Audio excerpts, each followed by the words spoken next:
Olá, amigos, tudo bem com vocês? Passando aqui para a gente conversar um pouquinho sobre história, né? O papo aqui ou é história, ou é filosofia, ou é sociologia, ou alguma coisa ligada à área de ciências humanas. Mas antes da gente levar esse papo, só um recadinho rápido aí da Polis, tá? Lembrar vocês para dar um pulinho lá no nosso Instagram, viu? Tem muito conteúdo legal lá, procure Polis Consulta, aparece aí no seu vídeo, vá até lá, tá? Tem imagens muito interessantes, nós temos lá também textos abordando assuntos dos mais variados temas, vá até lá, dá um pulinho no nosso Instagram. E também temos, né, novidade aí para o mês de novembro, a gente está inaugurando um novo estúdio, né? A Polis está de estúdio novo, a gente está felizão aqui, tá? A gente vai começar em novembro com os nossos cursos online, tá? Aguarde que você vai receber mais informações, tá? Cursos online voltados basicamente para Enem. Você que está se preparando aí para encarar a pedreira, não é? Fique tranquilo, a Poli vai estar juntinho com você. A partir de novembro teremos os nossos cursos online. Mas vamos lá, vamos trabalhar um pouquinho aí, tá? Eu quero nesse vídeo, que é um vídeo bem objetivo, abordar assim a última fase da Era Vargas, tá? Que aliás vai ser tema de um dos nossos cursos. Eu quero falar com vocês sobre o Estado Novo. Tá? O Estado Novo foi o último período da chamada Era Vargas, período aí que foi de 1930 a 1945, como você já deve saber, você que acompanha a gente aqui na Polis, tá? O último período foi o período da chamada ditadura Vargas. Ele durou de 1937 a 1945, portanto, né, foi o período em que ocorreu a Segunda Guerra Mundial, que acabou assim concorrendo, né, para interferir, né, no processo que resultou na renúncia de Getúlio Vargas, né, em 1945. Tá? Mas o que a gente pode falar aqui sobre Estado Novo? Tá? Por que Vargas implantou a ditadura do Estado Novo no Brasil? Gente, na verdade, desde que Vargas assumiu o poder, ele foi sofrendo oposição. Tá? O governo provisório do Vargas, a gente sabe que durou mais do que deveria durar. Veio a chamada Revolução de 1930 e Vargas demorou a convocar eleições, né? Vargas demorou a elaborar uma nova Constituição, convocar uma Assembleia Nacional Constituinte, né? E isso acabou levando à ocorrência aí da Revolução de 1932, né? Que foi a Revolução Constitucionalista, protagonizada lá pelos paulistas, que naturalmente estavam para lá de insatisfeitos, porque foram alijados, né, daquele esquema, né, da política do café com leite, né, que vigorou durante toda a Primeira República, ou a chamada República Velha. Então, São Paulo foi potencialmente, né, uma oposição a Vargas, desde o momento em que ele chegou no poder. Tá? Mas, além da oposição dos paulistas, nós tivemos, durante o período do governo Vargas, mesmo do período do governo constitucional, dois movimentos políticos que se opuseram, né, a ele. Um foi o aliancismo, tá? Que foi um movimento de natureza socialista ou comunista, que foi aí liderado pelo Luiz Carlos Prestes, né, que participou do movimento tenentista, foi um cara muito ativo, foi um dos líderes do movimento tenentista. Era um grupo, né, que era chamado de Aliança Nacional Libertadora, ANL, né, que tinha propostas realmente socialistas, propostas de natureza comunista, né? O Prestes, ele ficou conhecido como o Cavaleiro da Esperança, liderou a coluna Prestes ainda lá na República Velha, né? Então era uma figura que era bastante conhecida, né, do meio político, né, do período Vargas. O outro movimento foi o chamado integralismo, né, que teve como líder o Plínio Salgado, que era escritor, que era jornalista, que era um movimento de inspiração fascista, nós podemos dizer assim. Tá? O integralismo tinha uma proposta muito semelhante ao fascismo italiano, né? Pregava um Estado autoritário, pátria, família, Deus e liberdade, né? Era a retórica do integralismo. Então, e isso ocorreu ainda no período do governo constitucional do Vargas. Só para vocês entenderem que não houve assim um consenso, né, mesmo depois da chamada Revolução de 1930, nem entre as oligarquias, nem entre os segmentos políticos, os grupos políticos daquela época. Tá? Mas assim, o que foi que desencadeou o golpe do Estado Novo em 1937, que foi o que implantou a ditadura Vargas no Brasil de 1937 a 1945. Tá? O que acontece? Em 1938 deveriam ocorrer eleições no Brasil. Tá? Vargas ele assumiu a presidência da República durante a fase constitucional do seu governo, eleito indiretamente. Né? Depois da Revolução Constitucionalista de 32 em São Paulo, ele convocou eleições, né? Foi elaborada uma nova Constituição, que foi a de 1934, sobre a qual a gente já falou aqui na Polis. Tá? Mas em 1938 ele tinha que sair. Tá? Só que Vargas não estava muito disposto a deixar o poder. Tá? Então, o que foi que aconteceu?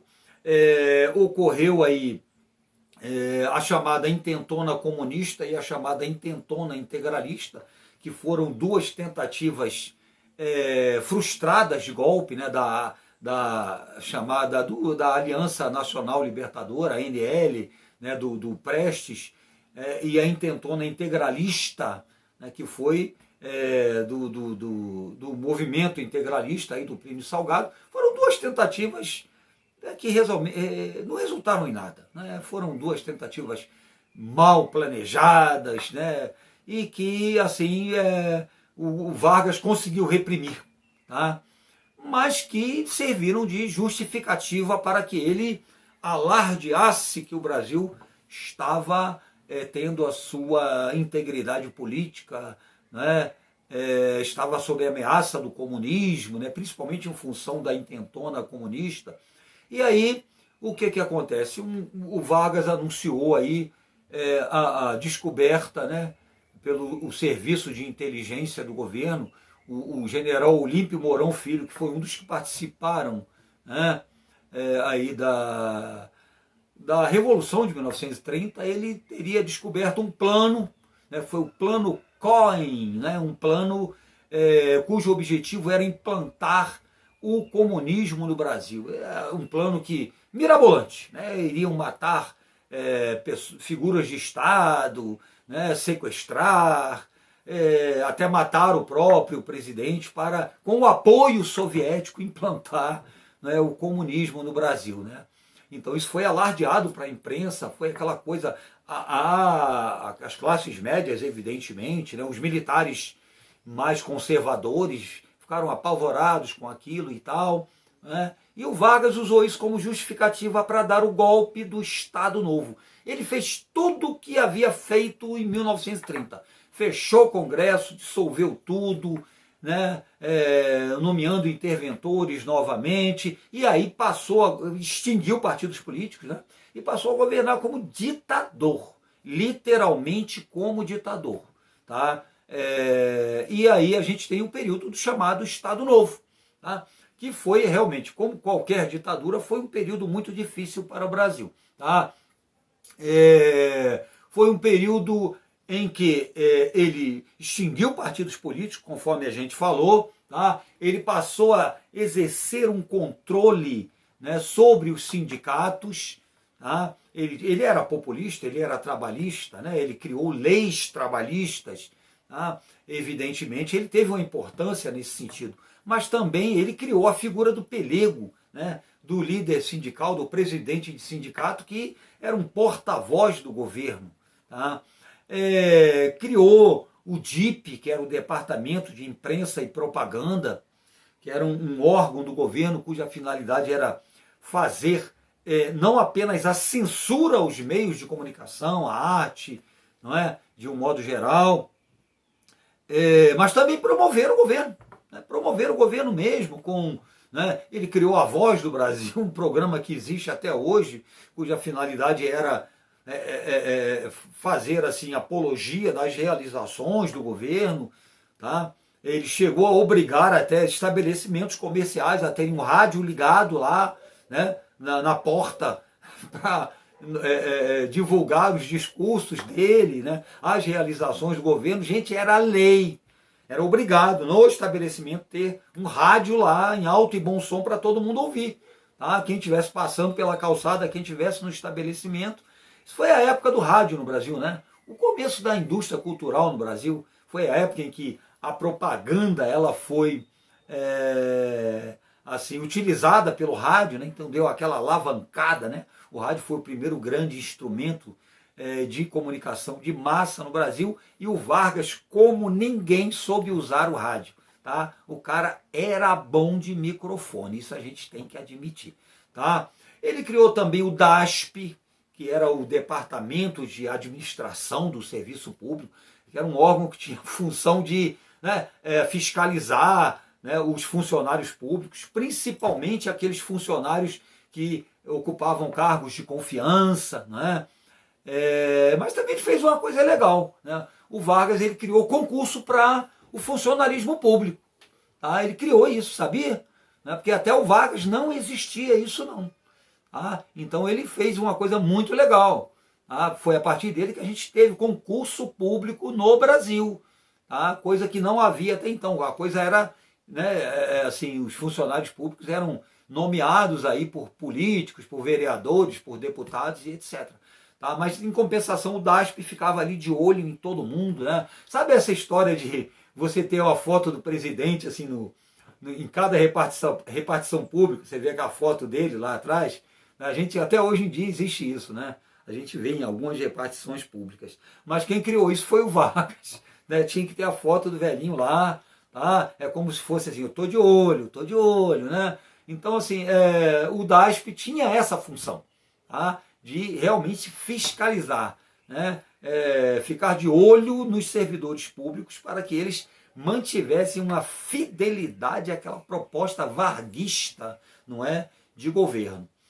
Mas assim, a gente também não pode deixar de falar no aspecto econômico, né, do período do Estado Novo.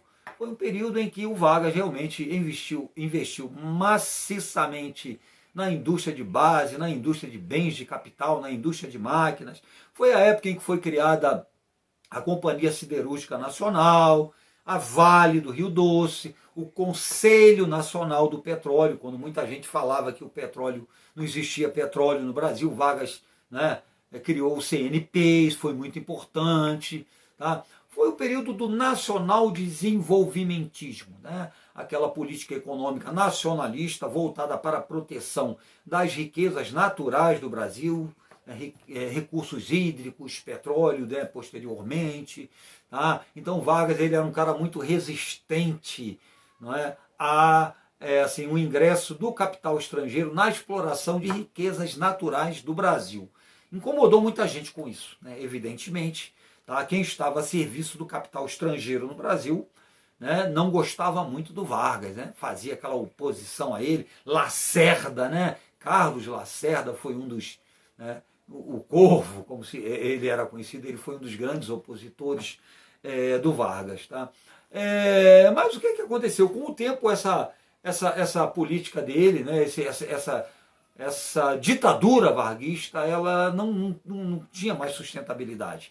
Né? Um dos fatores decisivos para isso foi assim, a participação do Brasil na Segunda Guerra Mundial.